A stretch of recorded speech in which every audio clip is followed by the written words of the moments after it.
তওবা করে ফিরে এসেছেন মনে করে, তারপরেও আপনাকে সারা জীবন এই পাপের ফলটা ভোগ করতে হবে। এক, মাদকদ্রব্য দীর্ঘদিন সেবন করেছেন, তওবা করেছেন, ফিরে এসেছেন, আল্লাহ হয়তো মাফ করে দিয়েছেন, আল্লাহ পাক মাফ করে দিয়েছেন, বাট আপনি আপনার দেহের যে ক্ষতিটা করে ফেলেছেন এটা পোষাতে পারবেন না।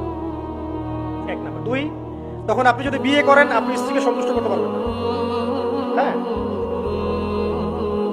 দুই নাম্বার হচ্ছে এই যে গোপনে যুবকরা যে পাপটা করে, মাস্টারবেশন, যেটাকে আমরা বলি হস্তমৈথুন, এই পাপ যেসব যুবকরা করছে বা করে, এবং অ্যাভেলেবেল এই পাপটা সবাই করে, কারণ এখন পর্নের যুগ, পর্ন দেখলে তো আর কোনো উপায় নাই, তখন তো এই পথেই যেতে হচ্ছে, নিজের উপরে নিজেকে জুলুম করতে হচ্ছে। যারা হস্তমৈথুন অভ্যস্ত হয়ে গেছে, এরা যদি তওবা করে ফিরেও আসে, শরীরের যে ক্ষতিটা হয়েছে এটা পূরণ হবে না। এখানে আপনার দেহের ক্ষতি, আপনার মস্তিষ্কের ক্ষতি, আপনার পরিবারের ক্ষতি, এমন আপনি যদি পরবর্তীতে গিয়ে পরিবার গঠন করতে চান, আপনি সুখী পরিবারও গঠন করতে